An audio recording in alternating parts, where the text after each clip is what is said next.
তো বন্ধুরা, on spot electric একটা নতুন ভিডিও নিয়ে এসেছি। তা এই ভিডিওটা এটা বাজাজের আয়রন, আর এই আয়রনটা খুব ভালো, খুব হাই কোয়ালিটি আয়রন। এই আয়রনটার মধ্যে শুধু গরম হবে না, এর মধ্যে জলও বেরোবে। যেটা পুশ করলে জল বেরোবে, এটা পুশ করলে এখান দিয়ে জল বেরোবে আর গরম হবে। আর আয়রনটা করতে খুবই সোজা হবে, মানে খুব স্মুথ, তাড়াতাড়ি আয়রন হবে। তো বন্ধুরা, এই আয়রনটা কি প্রবলেম হয়েছে আমরা প্রথমে দেখে নিই যে প্রবলেমটা কি।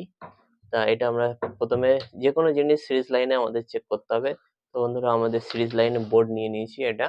বন্ধুরা, এই বোর্ডটা আমরা বানিয়েছিলাম, তোমাদের আগের ভিডিওতে দেখিয়েছি।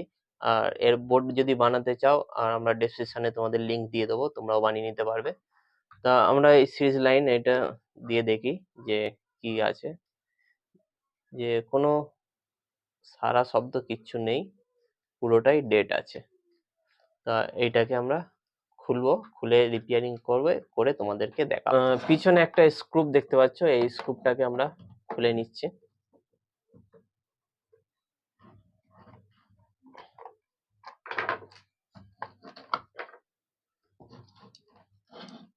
এটাকে খুলে নিলাম, আর এর মধ্যে কানেক্টর আছে, দেখো এই এই তিনটে তার। এই তিনটে তার আমরা প্রথমে চেক করব যে তারটা ঠিক আছে কিনা। আমরা চেক করব। তা এটা নিউ, এটা আর্থিং, আর্থিং ঠিক আছে। এটা ফেস, ফেস ঠিক আছে। এটা নিউট্রাল।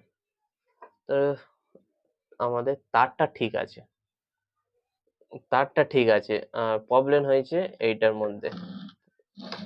তা এইটা হচ্ছে স্ত্রীর লাইন। এই লাইনটা আমরা দেখে নিই। আমাদের মেন কর্ড ঠিক আছে, আর প্রবলেম হয়েছে আয়রনের ভেতরে। তো আয়রনের ভেতরে প্রবলেম।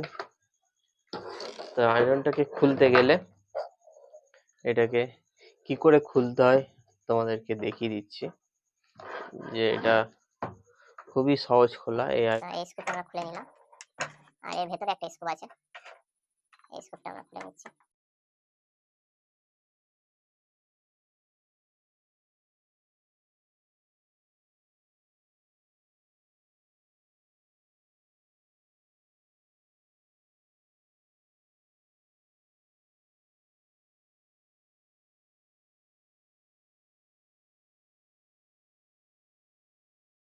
তো এটা খুলে গেছে আমাদের, এটা ছিল এই জায়গাটায়। না খুললে, না চেক করলে বুঝতে পারবো না যে এর ভেতরে কি প্রবলেম। তা পুরোটাই আমাদের খুলতে হচ্ছে।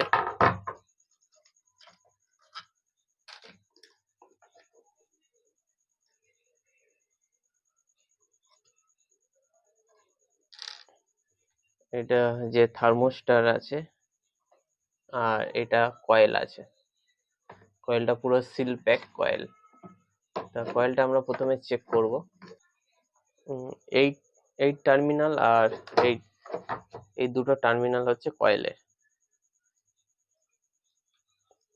কয়েলটা ঠিক আছে।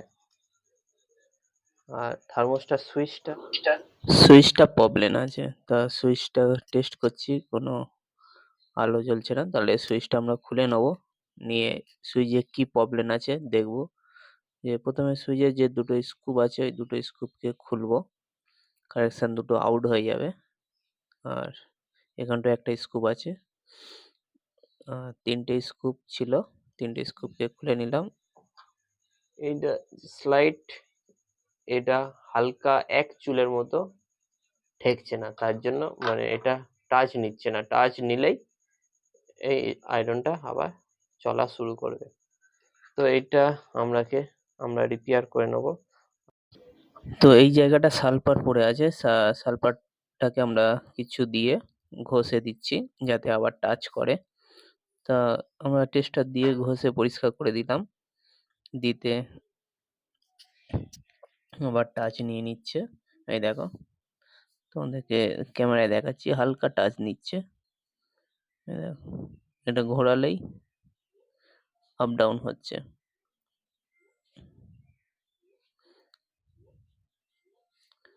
এই জায়গায় টাচ নিচ্ছে, যে গোল মার্কিং করা আছে এই জায়গায় টাচ নিচ্ছে। তো মানে এটা ঠিক আছে।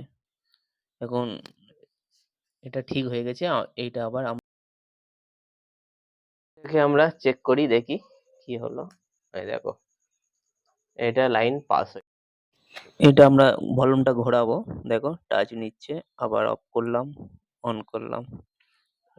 তা এটা আমাদের ঠিক হয়ে গেছে। তা এটা সামান্য একটা ছোট ফল্ট, আর এই ফল্টটার জন্য আয়রনটা চলছিল না। তো বন্ধুরা, তোমরা খুব সহজে দেখে নিলে। তা এরকম ভাবে তোমরা নিজেদের আয়রন নিজেরা সারিয়ে নিতে পারবে। খুবই সহজ এটাকে রিপেয়ার করা। আর যেরকম ছিল আমরা সেরকম লাগিয়ে দিচ্ছি। আবার দেখে নাও, যেরকম কারেকশন ছিল সে দেখে দেখে সেম একই কারেকশন আমরা করে নেব। আর এই ৩ টে হচ্ছে কড়ি, এই ৩ টে কড়ি মাস্ট লাগাতে হবে। এই কড়ি কটা না লাগালে কিন্তু ওপরের যে প্লাস্টিকটা গলে যেতে পারে। তার জন্য এই কড়িটার উপরে এই পিভিসিটা বসে থাকবে। আয়রনটা যখন গরম হবে তখন আর প্লাস্টিকটা হিট হবে না, ওই কড়িটায় সাপোর্ট দেবে। তা কড়িটা মাস্ট লাগাবে। আজ এটা খুব হিট হয়, তার জন্য এই কড়িটা দেওয়া। তা যেরকম স্কোপ ছিল আর যেরকম ফিটিংস ছিল আমরা সেম একই আবার ফিটিংস করে নেব।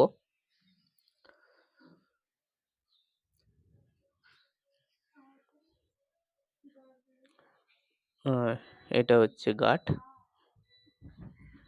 দেখে নাও। এই স্ক্রু একটা লাগিয়ে নিলাম। আর রেগুলেটরের যে সকেটটা আছে সকেটটা আগে লাগিয়ে দিচ্ছি। তারপর রেগুলেটরটা জাস্ট এখানে রেখে চাপ দেবো, দিলেই বসে যাবে। দেখে নাও, এই চাপ দিলাম, বসে গেল। তো আমরা উপরের কভারটাও লাগিয়ে নিচ্ছি। আর যেখানটায় স্কুপ ছিল ওই স্কুপের জায়গায় আমরা লাগিয়ে দিলাম। আর পিছনেরটাও লাগিয়ে দিচ্ছি। তো এটাকে আমরা সিরিজ লাইন দিয়ে চেক করব যে লাইনটা ইস্ত্রিটা ঠিক হয়েছে কিনা। তো রেগুলেটরটা আমরা ঘোরাচ্ছি, দেখি কোন দিকে। এই টাচ নিয়ে নিচ্ছে, মানে সিরিজ জ্বলছে, মানে এটা ঠিকই আছে। তা এটাকে ডাইরেক্ট দিলে তাহলে তাড়াতাড়ি হিট হবে। তা এটা আমাদের ডাইরেক্ট লাইন, সুইচ দিলে ডাইরেক্ট হয়ে যাবে। অ্যাম্পিয়ার দেখাচ্ছে ৩ আর ভোল্টেজ দেখাচ্ছে ২০৯। তা এটা সিরিজ লাইনে জ্বলছে বলে এটা ৩ অ্যাম্পিয়ার দেখাচ্ছে। তো এটাকে আমরা ডাইরেক্ট দিচ্ছি, দিতে দেখো আয়রন জ্বলছে। দেখো আয়রনটা, দেখো আয়রনের লাইটটা জ্বলছে, আর এটা গরম হচ্ছে। আর অ্যাম্পিয়ারও দেখাচ্ছে, দেখো ১৬ অ্যাম্পিয়ার দেখাচ্ছে। ওটা অফ করো। ১৬ অ্যাম্পিয়ার দেখাচ্ছে। তা এটা অটো কাট হয়ে গেছে, তা অ্যাম্পিয়ারটা অফ হয়ে গেল। তো আয়রনটা ভালো গরম হয়েছে, প্রচুর গরম হয়েছে। হাত দাও, এখান থেকে গরম ভাব, আয়রনটা দেখাও। আয়রনটা খুব গরম হয়ে গেছে, তাই জন্যে এটা অটো কাট সিস্টেম, তাই অটো কাট হয়ে গেছে। আর অটো কাট হয়েছে তো অ্যাম্পিয়ারও কমে গেছে। এই দেখো, এটা আবার দিলাম, আর এটা লাইট জ্বলছে, এটা আবার গরম হচ্ছে। অ্যাম্পিয়ার ১৫ নিচ্ছে, আর ভোল্টেজ নিচ্ছে ২০৫। ভোল্টেজ ঠিকই থাকবে, কিন্তু অ্যাম্পিয়ার বাড়বে, যেটা লোড নিচ্ছে অ্যাম্পিয়ার আবার অটো কাট হয়ে গেল, অ্যাম্পিয়ারও কমে গেল। আবার দিয়ে দিলাম, আবার দেখো আবার লাইন জ্বলছে, এটা হিট হচ্ছে আর অ্যাম্পিয়ারও নিচ্ছে। আবার অটো কাট হয়ে গেল, সাথে সাথে অ্যাম্পিয়ার ডাউন হয়ে গেল।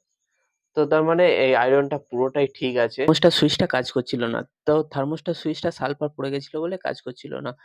এই এটা খুবই সহজ সারানো। তোমরাও নিজেরাও সারিয়ে নিতে পারবে এই ভিডিওর মাধ্যমে। তা তোমরা ভাববে কি আয়রন খারাপ হয়ে গেছে, নতুন চেঞ্জ করতে হবে। না, এটা ছোট প্রবলেমের জন্য আয়রনটা ঠিকই আছে। তো বন্ধুরা, ভিডিওটা ভালো লাগলে লাইক, শেয়ার, কমেন্ট করো।